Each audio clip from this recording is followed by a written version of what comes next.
Have any of you ever wanted to learn how to spin a basketball on your finger? Well, today I'm going to show you how to.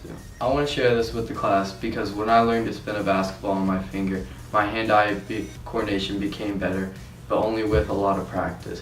This is how to spin a basketball. So step one is getting ready to spin the basketball.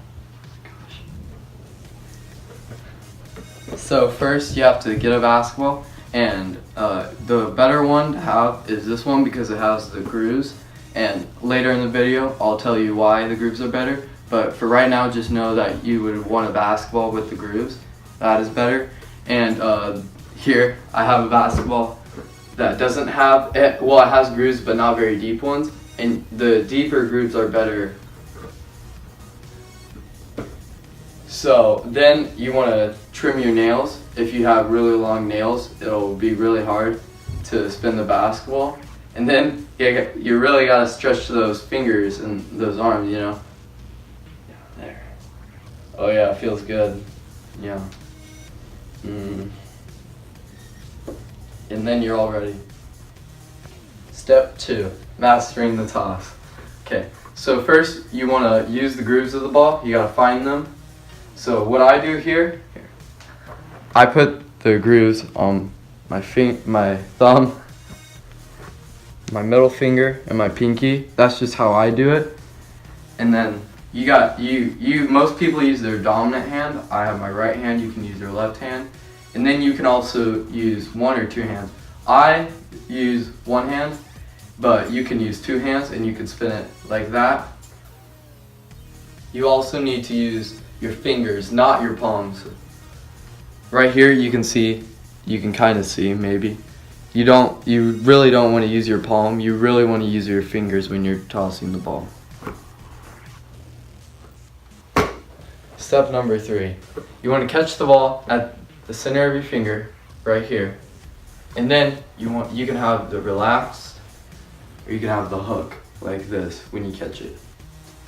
Then you want to put the ball you want to put your finger under the center of your ball, which if you throw it right, should be right here.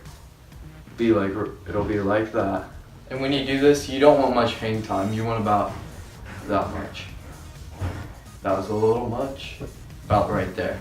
Okay, then once you have the hang time down, you want to bring it back. You want to bring it back to a comfortable position, which is right about near to your face. And then you can move it towards or around. You don't want to do much movement though, because then you lose the center of your ball, and then that's how you drop it. And then once you do that, you have to try to continue to keep your finger under the center of the ball, and you got to keep balancing it.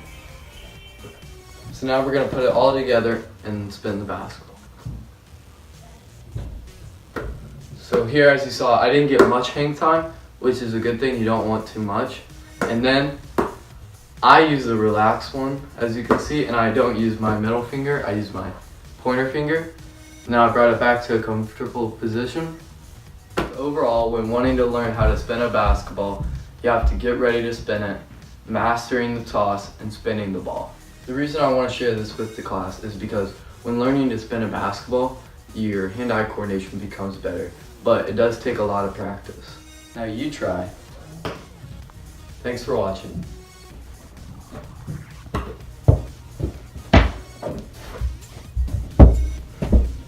Through it. Now we're going to put it all together and spin the basketball.